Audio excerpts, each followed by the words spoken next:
Bonjour, bienvenue à cette édition spéciale sur Aririsque TV. Aujourd'hui, nous allons aborder deux notions complémentaires, mais parfois divergentes dans leurs acceptions. Sécurité et sûreté, tout ce que vous devez savoir autour de ces deux notions essentielles pour vous protéger. Surtout, pourquoi est-il important de comprendre ces deux notions? Mais surtout également parce que avant de savoir comment se protéger, il est important de savoir d'abord contre quoi on veut se protéger.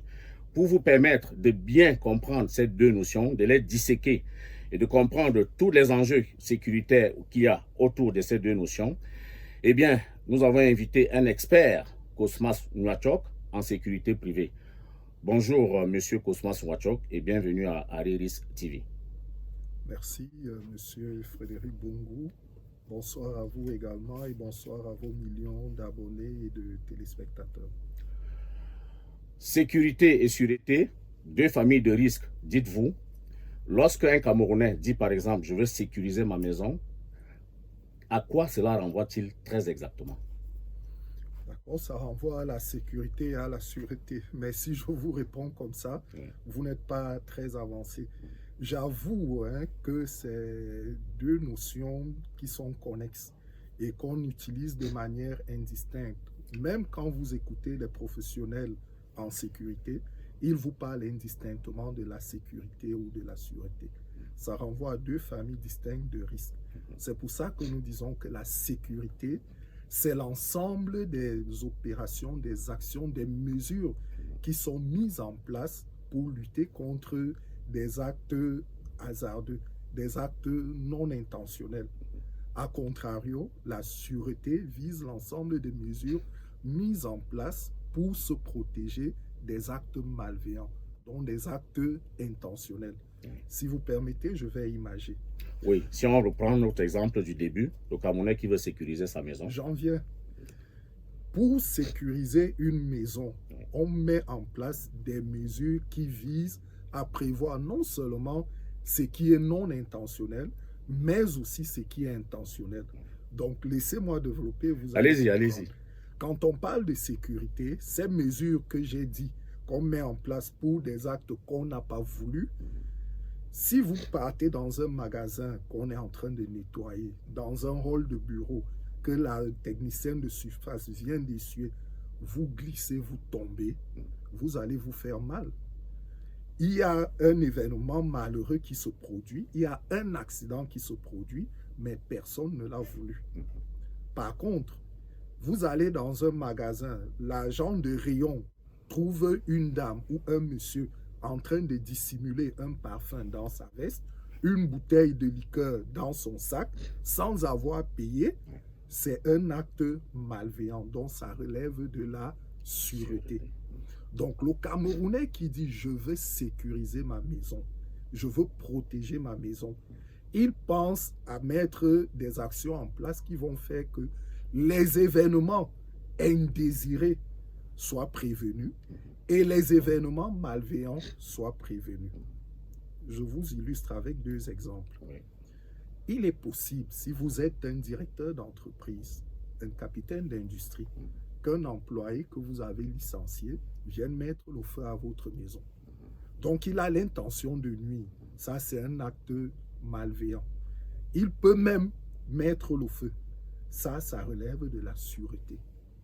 Mais vous pouvez combattre ce feu avec un extincteur que vous avez préalablement disposé chez vous.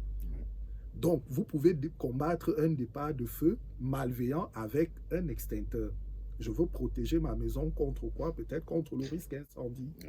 Mais le même risque incendie peut être provoqué par un court-circuit.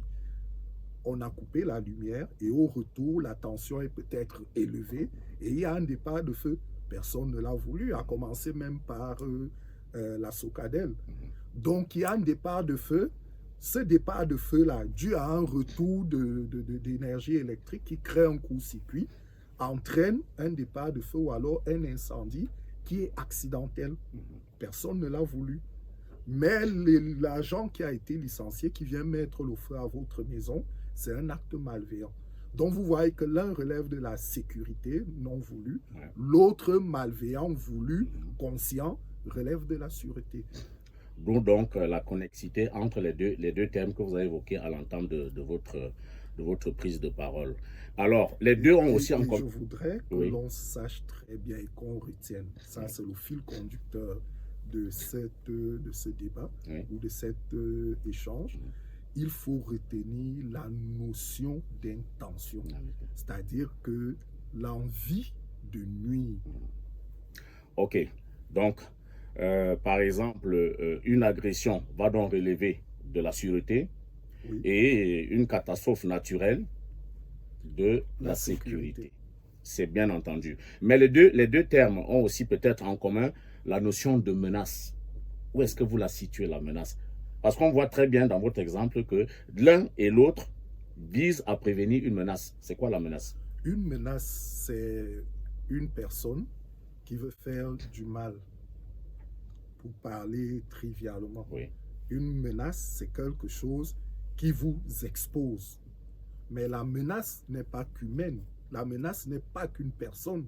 Vous savez aussi, nous sommes à Douala par exemple, en saison des pluies, les orages, les eaux sont une menace pour des personnes qui ont construit dans les bas-fonds. Vous comprenez? Absolument. Donc d'un côté, l'eau est une menace parce que l'eau c'est naturel et dépendamment de là où se situe votre logement, l'eau peut devenir une menace. Mais la personne qui cherche à vous agresser, qui vous suit dans la rue à des heures indues, est une menace également. Mais est-ce que la menace en elle-même existe ou est-ce que la menace est consécutive, je ne sais pas moi, à une vulnérabilité qu'on peut exploiter? Et dans ce cas, c'est quoi la vulnérabilité? Vous allez vite en besoin. Oui. La menace, je vous ai dit que c'est quelque chose qui existe par elle-même. Oui. Mais la menace est distincte du danger. Une menace peut exister. Quelqu'un peut vous suivre dans la rue Oui. avec de mauvaises intentions. Un malfaiteur peut vous suivre. Il est une menace pour vous. Mais si vous êtes entouré de policiers, ce monsieur, cette menace-là ne sera jamais un danger. Mais supposez un seul instant que ce monsieur vous suive dans une rue éclairée, où tout le monde voit ses faits et gestes. Ce monsieur ne passera jamais à l'acte. Donc, il restera un danger latent. C'est-à-dire un danger, quand je dis latent, c'est-à-dire qu'un danger potentiel. Mais imaginez qu'au bout de cette belle rue, où il y a des gens qui passent et où il y a un éclairage, vous vous engagez dans une ruelle étroite, sans éclairage. Qu'est-ce qui se passe à ce moment-là? Cette menace se transforme en danger parce qu'elle a rencontré une vulnérabilité. La vulnérabilité. Donc, ce que vous voulez dire, c'est qu'en fait, la menace peut engendrer le danger. Oui, oui, allez-y. La menace devient un danger oui. à partir du moment où la menace trouve une vulnérabilité. D'accord. Mais pour ne pas vous perdre, Oui. je préfère, et surtout pour la gouverne de nos téléspectateurs et de nos abonnés, oui. Je préfère expliquer c'est quoi une menace. Oui. Non, autant pour moi, expliquer c'est quoi une vulnérabilité. Absolument. Une vulnérabilité, c'est une faiblesse dans le dispositif. C'est pour ça que j'ai pris la peine de vous situer le monsieur qui marche et qui est suivi dans la rue. Oui. Une rue large, éclairée et animée, c'est-à-dire que des gens vont et viennent et des gens sont attentifs. Mais une fois que vous vous engagez sur une ruelle qui n'est pas éclairée, parce que l'obscurité est une vulnérabilité, l'absence d'individus autour de vous constitue une vulnérabilité. Donc une vulnérabilité, c'est une faiblesse dans le dispositif. Oui. Pour revenir à l'exemple de la maison que vous avez prise, si vous avez une maison qui a une clôture, une barrière de 1 mètre, c'est-à-dire qui peut être enjambée aisément, c'est une vulnérabilité. Et tant que vous n'augmenterez pas la hauteur de cette barrière, la vulnérabilité sera permanente. Donc la vulnérabilité, c'est une faiblesse dans le dispositif qui peut être exploitée par la menace dont nous parlions tout à l'heure. Mais surtout, il est important dites-vous, de faire la différence, en tout cas, ou bien de saisir la nuance qu'il y a entre vulnérabilité et faille. Est-ce que vous pouvez nous imaginer ça pour la gouverne de nos téléspectateurs? La faille également Oui. est une vulnérabilité. Sauf que c'est une vulnérabilité identifiée. Je vais illustrer. Oui. Tout à l'heure, je vous ai parlé d'un mur d'enceinte qui a 1 mètre de hauteur. Imaginez que sur ce mur d'enceinte, il y ait un portillon et que la serrure du portillon soit cassée. Donc, c'est encore plus grave. Non seulement on peut escalader, mais la personne qui ne veut pas se donner la peine d'escalader le mur peut juste profiter du fait que la serrure est défectueuse et il entre par le portillon. Donc ça, c'est une faille qui est une faille, c'est une vulnérabilité identifiée. Alors que la vulnérabilité est permanente, elle est structurelle. La faille, elle est conjoncturelle. Elle est précise. Et vous dites que lorsque la menace engendre le danger, non, lorsque se transforme. La menace rencontre une vulnérabilité, ça devient un danger. Ça devient un danger. Et là, ça devient un danger, il y a un risque. Et c'est là où intervient le risque. C'est quoi le risque précisément? Le risque, justement, c'est là où toutes ces notions coïncident ou alors se regroupent. Oui. D'un côté, vous avez la menace. Et je vous ai dit que la menace, ça peut être un agresseur, ça peut être quelqu'un qui a de mauvaises intentions. Mais lui, il ne représente pas un danger, il a de mauvaises intentions, d'accord. Mais il va représenter un danger à partir du moment où il y a une vulnérabilité. Vous comprenez? Je prends l'exemple des chefs d'État, des hautes personnalités. C'est des personnes qui sont entourées permanemment de menaces. Si vous prenez le cas du président camerounais, je ne veux pas qu'on rentre dans la politique, mais vous savez qu'un chef d'État, puisque c'est une institution, est fortement gardé. Et quand vous voyez les menaces qui pèsent sur le chef de l'État, il y a des menaces que vous voyez, il y a des menaces asymétriques. C'est pour ça que quand un chef d'État se déplace, il y a sa garde rapprochée, comme on dit, mais il y a également des dispositifs qui sont même dissimulés au milieu de la population, que vous ne voyez pas. Parce que ce n'est pas que cette garde-là qu'on voit qui est armée, qui peut faire face à ces menaces. Donc, j'essaye de vous expliquer que si vous regardez, le risque intervient au moment où la menace, qui est un individu mal intentionné, rencontre une vulnérabilité. Ou une faille. Si quelqu'un veut porter atteinte à votre intégrité, quand vous êtes avec d'autres personnes, elle ne s'attaquera pas à vous. Pourtant, cette menace-là existe. Mais une fois que vous êtes isolé, que vos amis sont partis, vous êtes déjà une cible vulnérable. Donc, il y a la vulnérabilité qui s'est créée parce que vous êtes délaissé, vous êtes seul. À ce moment-là, vous êtes en danger parce que la menace a trouvé la vulnérabilité. Mais cela ne suffit pas parce que vous pouvez toujours être vulnérable et ne pas être... et il n'y a pas de risque. Pourquoi? Parce que peut-être vous êtes un spécialiste des arts martiaux. Le monsieur va voir que vous êtes tout seul. Il va venir s'attaquer à vous dans l'intention de vous casser le bras. Donc produire un événement malheureux, un événement dommageable sur vous. Mais au moment où il vous prend le bras, c'est vous qui cassez le sien en développant une technique de judo ou de karaté. Donc le risque potentiel de vous briser le bras, c'est retourné contre lui. Donc en réalité, l'événement n'est pas allé jusqu'au bout. Donc je voudrais vous préciser qu'il peut avoir une menace, il peut avoir une vulnérabilité. Ça veut dire qu'il n'y a peut-être pas d'électricité où vous êtes seul, les autres, la rue n'est pas éclairée. Mais la menace n'arrive pas, vous n'allez pas au risque. Par contre, si vous n'êtes pas un spécialiste des arts martiaux, si c'est peut-être une jeune dame faible, elle est seule, il y a une menace, elle est agressée par le monsieur, on emporte son sac, elle a été cambriolée, elle a été agressée. Donc, le risque, il y a eu risque, ça veut dire qu'il y avait une menace, une vulnérabilité, Et ce danger-là a entraîné un événement, c'est-à-dire que le vol de son sac à main, qui a des conséquences, puisque quand on vole votre sac à main, vous perdez votre téléphone, vos pièces et tout ça.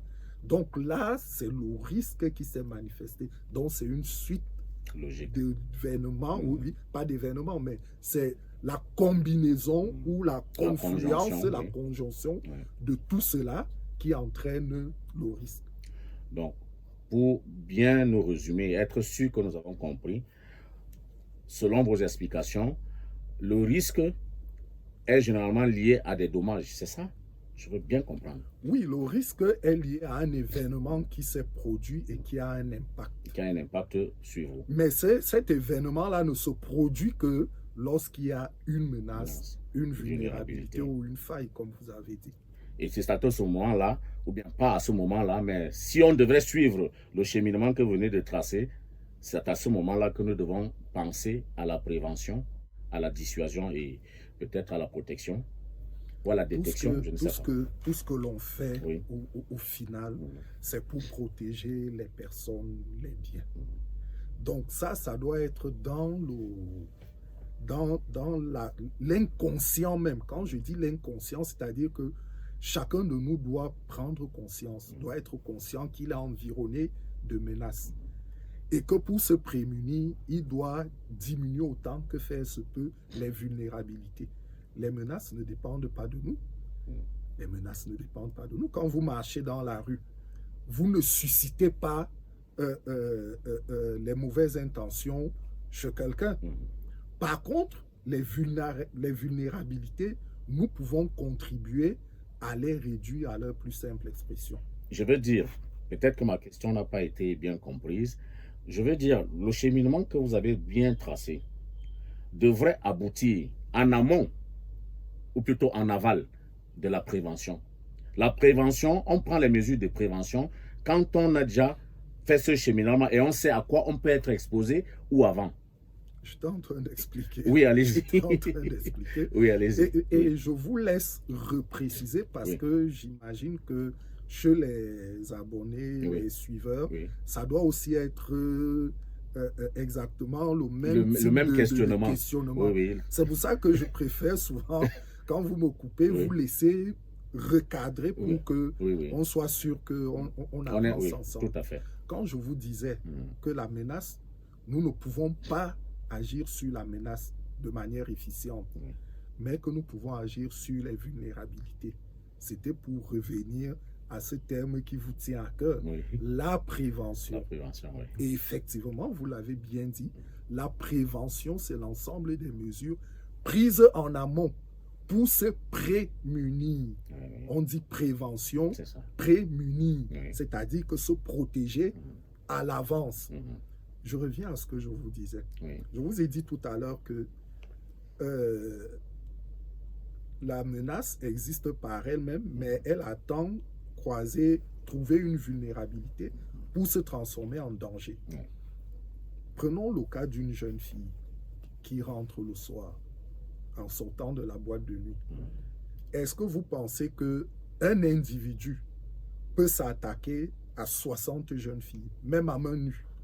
C'est compliqué. Si les 60 jeunes filles n'ont même aucun objet contondant, vous pensez qu'un seul individu peut mettre en déroute 60 jeunes filles? Ah ben, il y a les films chinois qui montrent ça.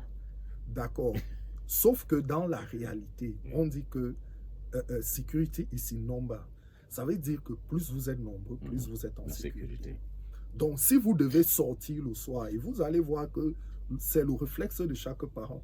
Si votre jeune enfant vous dit, papa, je vais aller en boîte le soir, si elle est en âge d'aller en boîte de nuit et que vous lui donnez l'autorisation, le réflexe sera toujours, tu sors avec qui? Parce qu'il faudrait que le parent soit rassuré que vous n'êtes pas seul, que vous n'êtes pas une cible facile. Si elle vous dit, on est 6-7, ça tranquillise un peu le parent. Et maintenant, ça, c'est des mesures de prévention que la jeune fille peut prendre. C'est-à-dire que quand je sors le soir, je ne dois jamais et à aucun moment me retrouver seul. Autre chose, c'est que vous pouvez vous dire, quand je sors de mon bureau, je dis n'importe quoi, à Akwa, à Bonanjo, et que je dois rentrer à Bepanda, à Japoma, quel itinéraire je prends pour être sûr que je suis en sécurité? Parce que je vous ai dit que l'éclairage public, par exemple, est un facteur dissuasif. Mais une ruelle sombre crée de la vulnérabilité. Donc vous-même, en traçant le parcours que vous devez prendre, vous évitez les rues sombres, vous vous protégez. Je vous ai dit qu'on peut se prémunir, on peut amener la vulnérabilité, les vulnérabilités au niveau le plus bas possible. Également, quand vous sortez la nuit, quel moyen de locomotion vous empruntez? Est-ce que vous entrez dans un taxi? Est-ce que vous allez en moto? Quand vous prenez le taxi, il y a un scénario simple. Vous arrivez, vous stoppez un taxi, vous avez deux individus derrière. Et puis, quand le taximan accepte votre destination, l'un des individus descend pour que vous montiez au milieu. Une fois que vous vous êtes assis au milieu, vous vous mettez en danger. Parce que ces individus peuvent être une menace. Une fois que vous vous asseyez là, vous êtes en danger. Donc, c'est des petits gestes, c'est des petites précautions que l'on peut prendre pour se prémunir. Et donc, ça, c'est de la prévention. De la prévention. Et donc, maintenant que vous avez donc identifié le risque, il faut donc prendre des mesures pour le circonscrire. Et à quel moment on parle de dissuasion? Non, dissuasion, dissuader quelqu'un, ça veut dire l'empêcher de poser un acte qu'il voudrait poser. C'est tout. Je vais vous raconter une anecdote. À une époque où j'étais dans une société de prestations de sécurité privée, j'habitais à l'hôpital général. Et souvent, je rentrais avec la radio de fonction. Et à chaque fois que j'arrivais à l'entrée, parce que je devais emprunter un petit couloir où il y avait des individus qui fumaient le chanvre, jouaient à la carte, une menace. Vous savez ce que je faisais? Chaque fois que je descendais du véhicule ou du taxi, je prenais ma radio de fonction, je l'appuyais, elle émettait un grésillement et tout le monde regardait. Et une fois que j'avais fait ça, je remettais ma radio à ma ceinture.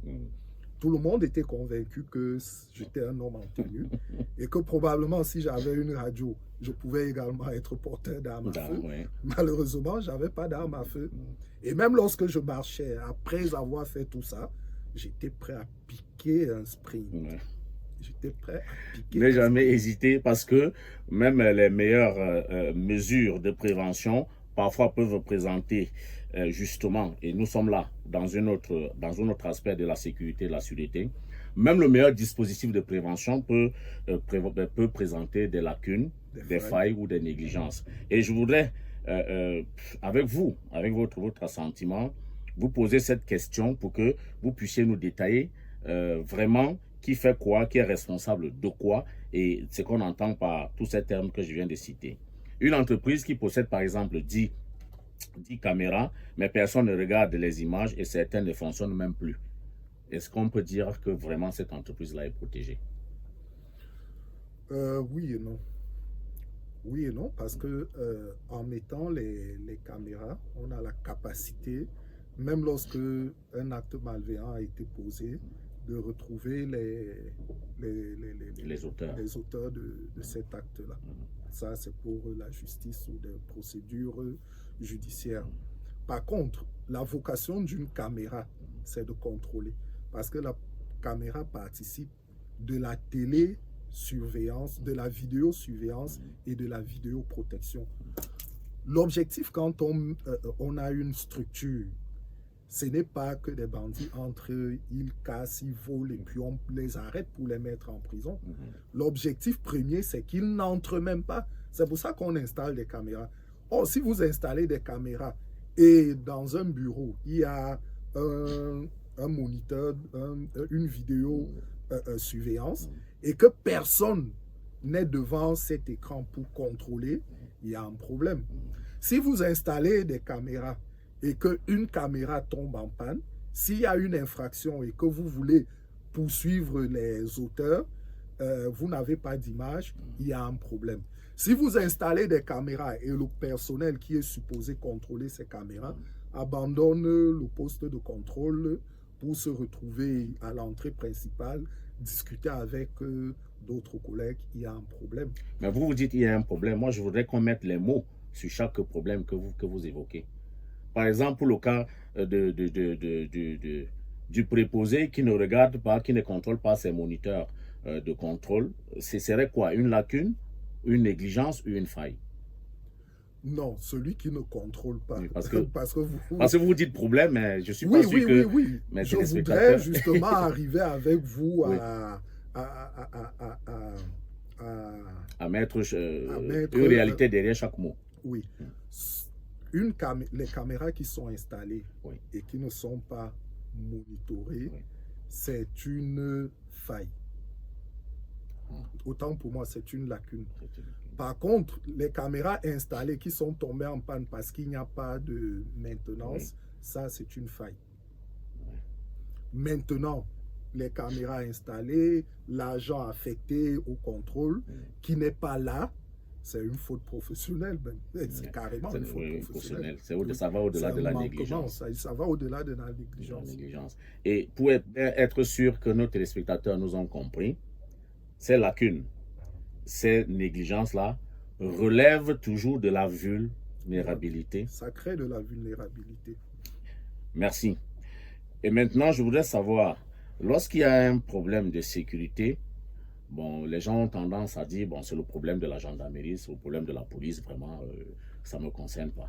Vous êtes d'accord avec cette façon de voir les choses? Oui et non, également. Décidément. Parce que, oui, parce que vous dites, ça concerne la police, ça concerne la gendarmerie, c'est vrai. Mais quand ils disent, ça ne me concerne pas, c'est faux. C'est pour ça que je vous dis oui et non. Parce que vous devez savoir que la sécurité, c'est d'abord un devoir régalien de l'État. Quand on parle de sécurité, d'ailleurs, vous voyez qu'il y a des institutions qui sont habilitées à parler de sécurité.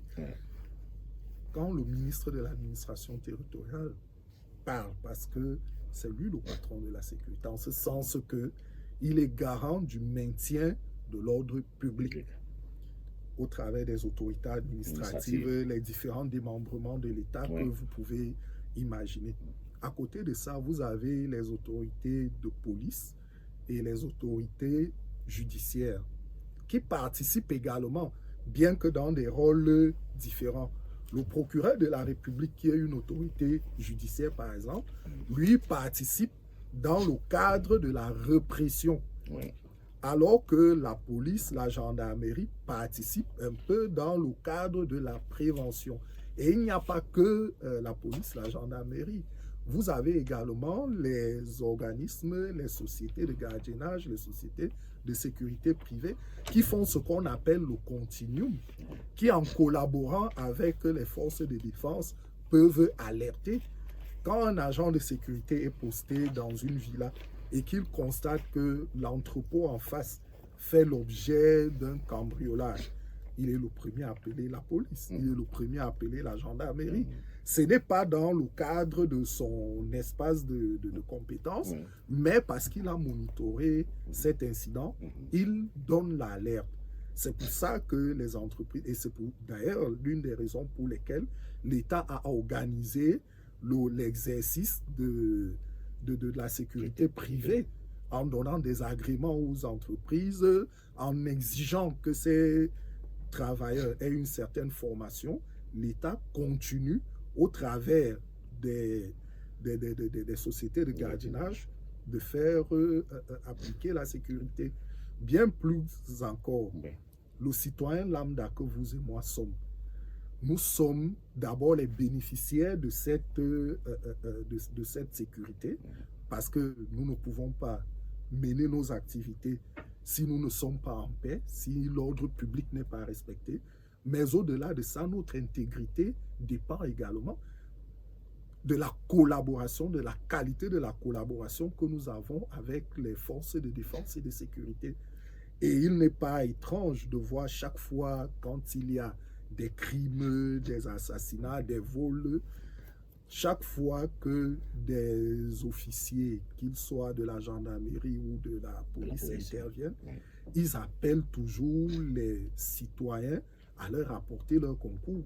Parce que c'est grâce aux renseignements parfois que ces unités d'élite parviennent à mettre sous les ténoirs les ordres de malfaiteurs. Donc le citoyen est central, la collaboration du citoyen est indispensable dans ce jeu de la préservation de la paix et de la sécurité dans notre pays. Évidemment, le citoyen acteur de sa propre sécurité.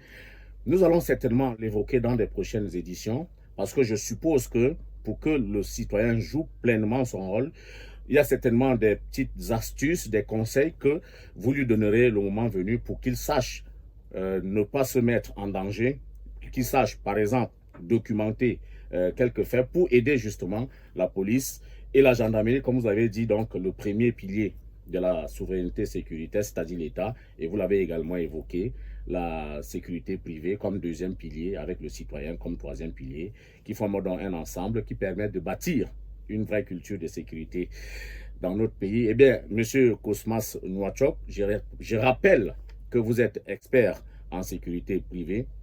Je voudrais vous dire merci, tout en vous donnant la possibilité de dire peut-être un dernier mot à nos abonnés, à nos téléspectateurs qui nous ont écoutés, je l'espère religieusement, et qui en tireront certainement des leçons. Oui, c'est dès que un message d'encouragement. Vous avez bien compris, on a essayé d'expliquer la menace, la vulnérabilité, la sûreté, la sécurité. Ce n'est pas que des mots pour des experts, c'est des mots pour vous et moi, c'est des mots pour le citoyen. Et j'aime toujours rappeler ceci. On dit en droit que nul n'est censé ignorer la loi. Et le citoyen, c'est quelqu'un qui est pleinement conscient des exigences de la loi, mais aussi pleinement conscient des menaces qui sont autour de lui. Il doit donc travailler à réduire les vulnérabilités pour ne pas être exposé à des risques. Donc, nous espérons que nous avons aidé à la compréhension de ces notions, mais nous rappelons que chacun est d'abord acteur de sa propre sécurité. Merci. Eh bien, nous sommes donc au terme de cette édition spéciale fondatrice d'Aririsque TV. Nous avons essayé de vous donner les mots, les notions, les explications pour mieux comprendre les deux notions qui vont essentiellement guider l'ensemble de nos activités, c'est-à-dire la sécurité et la sûreté. Et grâce aux explications de notre expert, vous l'avez compris, se protéger commence donc par comprendre. Comprendre quoi? Comprendre la menace, identifier les vulnérabilités, évaluer le risque et seulement ensuite, on peut donc choisir les bonnes mesures de prévention et de protection, mais qui ne suffisent pas, comme nous l'avons vu, parce qu'il peut y avoir des lacunes, il peut y avoir des failles, il peut y avoir des négligences. C'est précisément la mission que s'assigne donc Aririsque TV, rendre les questions de sécurité et de sûreté accessibles à tous avec des mots simples, comme je l'espère, l'expert l'a utilisé aujourd'hui et que vous l'avez compris, avec des situations concrètes. Il en a également pris des situations concrètes, mais surtout des solutions utiles que nous verrons par la suite au cours de nos prochaines éditions. C'est donc une véritable culture de sécurité qui commence donc par des citoyens qui comprennent les risques, vous l'avez dit, M. Nwachok, auxquels ils sont exposés. Merci de nous avoir regardés. Prenons rendez-vous, si vous le voulez bien, dans nos prochaines éditions, Inch'Allah.